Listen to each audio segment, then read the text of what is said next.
Welcome back to Nineworks TV. A stunning setting here at Lakeside Classics for a stunning Porsche 911. Unbelievably, the 991.1 GT3 is 10 years old already. However, its short life has been controversial. We've got the euphoria of its launch where it completely ripped up the rulebook and renovated the GT3 concept. We had a heady overs market which lasted for years. We had the controversy, most poignantly, of the problems with its flat six engine. 10 years on, it's still worth the same money as when it was new in 2013. So, with all of that in mind, in today's episode, we're going to be asking, should you buy one?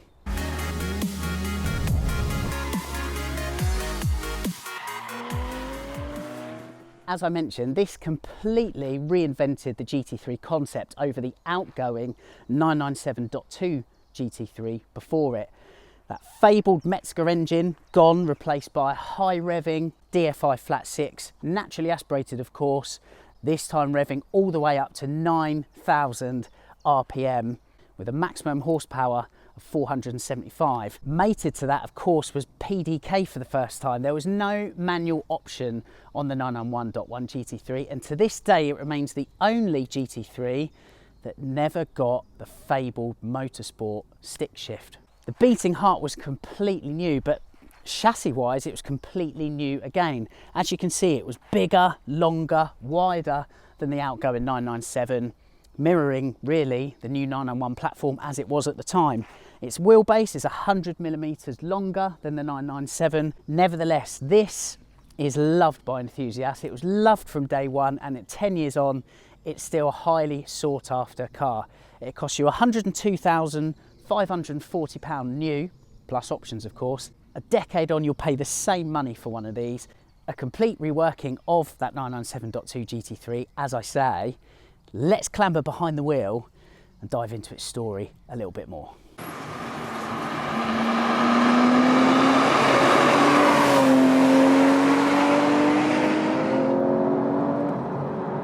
Woo! And it is an absolute cracker. Oh. There is so much character to this engine, which to all intents and purposes is a race-derived engine shoehorned into the back of a road car, and it had to be a cracker of an engine to replace the Metzger. It's a fabled dry-sumped unit that's been in the back of many a 911 for years, decades even. But at the end of the 997.2 production, the Metzger was swapped out for this, a 3.8 litre direct fuel injection, naturally aspirated of course, flat six, revving all the way round to 9,000 RPM in a road car. Absolutely outrageous. The history of the 991.1 GT3 is fascinating. When it was revealed in 2013, it represented a real step change for the GT3 platform.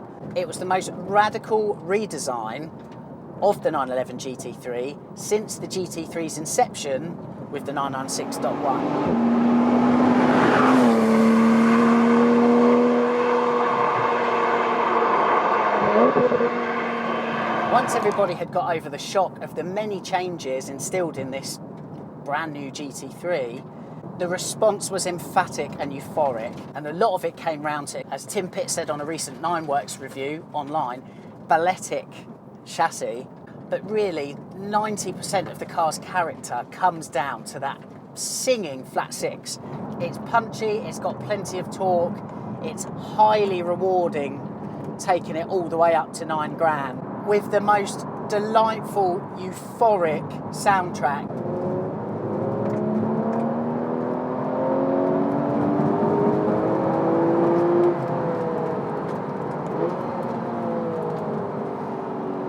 The very best part of which is right past 8,000 RPM and that absolute banshee scream to 9 grand.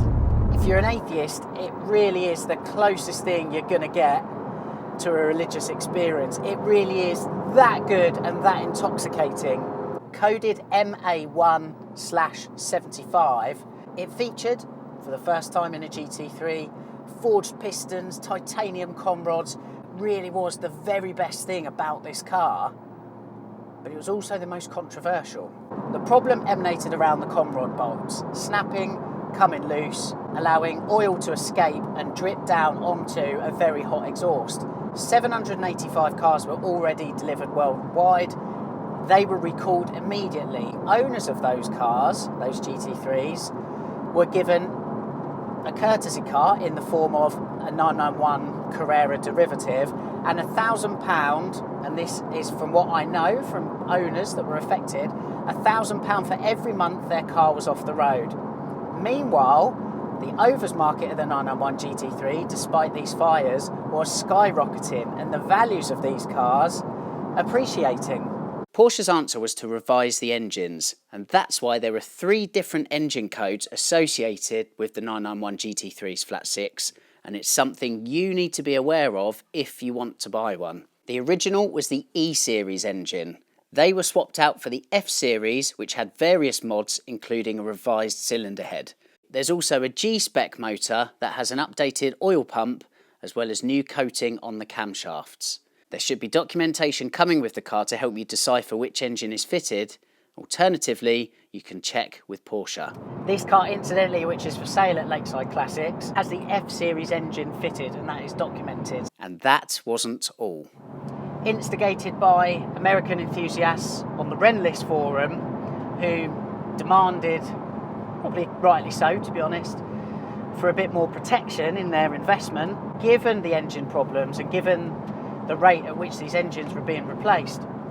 Porsche listened, and emphatically Porsche delivered, and Dr. Frank Stefan Wolliser flew from Stuttgart to meet enthusiasts, and by the time Dr. Wolliser had got back on the plane to come home again, a unique warranty was put in place. The result was a 10-year or 120,000 mile, whichever comes first, warranty for all GT3s 991.1s worldwide. That level of backing is unheard of among other manufacturers, simply unheard of. And finally, it gave enthusiasts and owners, and certainly prospective buyers, a safety net really for buying one of these cars. So that got round the problem for a time at least. And with the life of that warranty now coming to an end, what does that mean? Is it a risk to buy a 991.1 GT3?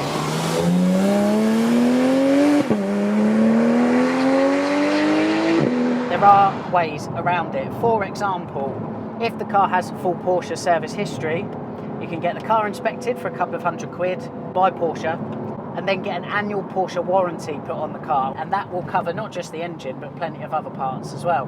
Beyond that, where do we go? Well, 996s, for example, they had a problem with the IMS bearing. Independent specialists and aftermarket companies found a solution for that. Who knows? There's enough of these still on planet Earth for that to be a viable solution. So, what's it like to drive today?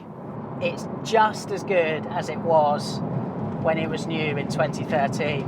It's still as mesmerising to drive. I know subsequent GT3s delivered the stick shift 6-speed motorsport gearbox again. I know they also delivered that Halo 4-litre naturally aspirated flat 6 with a horsepower, a maximum horsepower reading starting with a 5. But I mean, this is just the complete package for me still. Just like 10 years ago, the sound still blows me away. The deftness of the control of this car is still mind-blowing. Far better than anything else in its sector, and certainly its price point. For the price of a modern-day Carrera S, it's a no-brainer. When you drive a 997 generation 911 with the early PDK, it does feel a little bit archaic now compared to our modern-day PDK with just the really short travel between the paddles. It's much more intelligent, much more clinical. I was worried ahead of this road test that I'd have the same feeling with a 991.1, but it's not the case at all. It still feels as sharp and intelligent and as brilliant as it did back in 2013. Likewise with the electrically assisted steering, I thought that would feel a bit numb compared to today's cars, and particularly like with the 992 front axle, which we know is brilliant, the directness of the steering, but also like the weight of it. Porsche's really perfected the electrically assisted steering in the 992 generation generally, and I wondered if this would start feeling a bit old and a bit sloppy, or basically a bit dead. It's not the case at all. It weights up beautifully.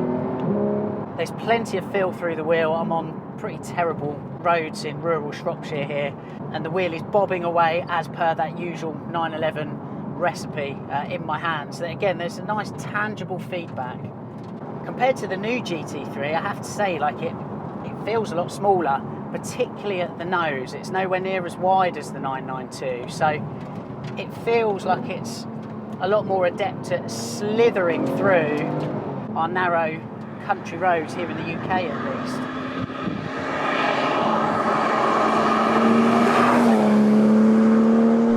And that is the 991.1 GT3. The only negative I can find really, and it goes for the whole 991 and 2 generation, is you can't see that flat six, that absolute firecracker of an engine that we know and love is forever hidden, I'm afraid. Nevertheless, it's the only blotch, and it's a minor blotch, on the copy paper. A car that is still so raw and mechanical, and to my mind has a much better sound actually over its successor in the 991.2, and then of course the 992 GT3. They sound a bit more guttural, whereas this is a bit more raspy. It's one of the very best sounding Porsche 911s ever to grace planet Earth. I have such warm memories of driving these cars new, and 10 years on, I have to say, my feelings for the 991.1 GT3 have been elevated. It really is a cracker of a car. Fantastic, emotive flat six in the back that's plenty fast enough even by today's standards. The engine, yes, there has been controversy in the past. My feeling is there is enough safeguarding in place from Porsche and within the wider specialist network. The GT product is so key to Porsche, and particularly going forward, I think in terms of retaining that enthusiast market, it's all going to lie with the reputation of these cars. I can't see that Porsche therefore is going to drop the ball with this. I really don't. If it was my money, would I buy one? Absolutely, there is no question. I think the very fact that this is the same money now as when it was new shows how brilliant the car is. This is a car that wears its heart on its sleeve. It's full of raw character and emotion. Do your due diligence. You've got a fantastic sports car. That right there is a firecracker of a 911.